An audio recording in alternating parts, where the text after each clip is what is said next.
يستعد الدوليان الجزائريان رياض محرز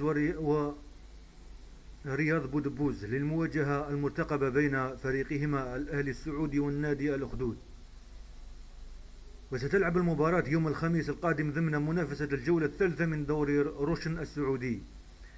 كما تدرب كل من محرز وبودبوز في الصالة الرياضية اليوم الأحد لتجهيز نفسيهما للمباراة المرتقبة وتحقيق الفوز الثالث تواليا لهما هذا الموسم.